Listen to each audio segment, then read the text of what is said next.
გასეირნება სერიალ დაკარგულების პირველი სეზონის მეოთხე ეპიზოდია. ამ სერიაში აქცენტი ლოკის პერსონაჟზე ეკეთება. სერიალის ფანები ხშირად ამ ეპიზოდს აღნიშნავენ როგორც მომენტს, როდესაც ადამიანების უმეტესობა შოუზე დამოკიდებული გახდა. ამას გასეირნების ეფექტი დაარქვეს. ამ ეპიზოდში ძალიან საინტერესო რამ ისმის. აი მოусმინეთ ამ ხმას. რამის ხომ არ გაგონებთ?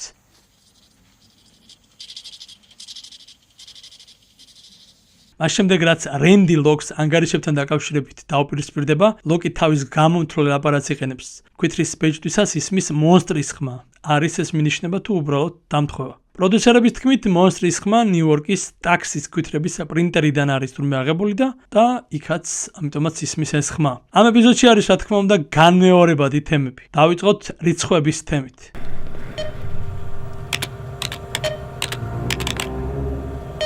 ლოკისა და ჰელენის სატელეფონო ურთიერთობა 8 თვის განმავლობაში გრძელდებოდა. ლოკი ავსტრალიელი ტურისტულ აგენტს ეუბნება, რომ ის 4 წელია თავის მდგომარეობასთან ერთად ცხოვრობს. აქ იწყება ზედმეტ სახელების თემაც.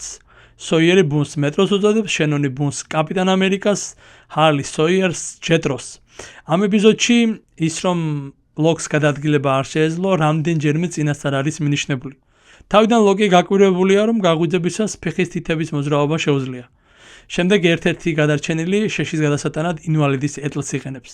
ამის მერე ლოკი კვლავ უყურებს თავის ფეხს, მას შემდეგ რაც მათ ჯგუფს თავს ტახი დაესხმება. ლოკს უფროსი ეკითხება, ანუ დახეტიალობ, ნადირობ და საკვებს აგროვებ ფეხით. მოგვიანებით ამატებს, გაიღვიძე, ამის გაკეთება არ შეგიძლია. მისმინე ლოკ, საკუთარ თავს რატომ იტანჯავ? დიდი ხანია გამოგონილ სამყაროში ცხოვრობ, რომელი დიდი გასეირნება და ნადირობა. გამოფხიზოდე. სულ ერთია ამისგან არაფერი გამოვა. ნორმან კრაუჩერი. ლოკს მაგალითად მოყავს ნორმან კრაუჩერი, მასავით პარალიზებული, რომელიც ევერესტზე ავიდა.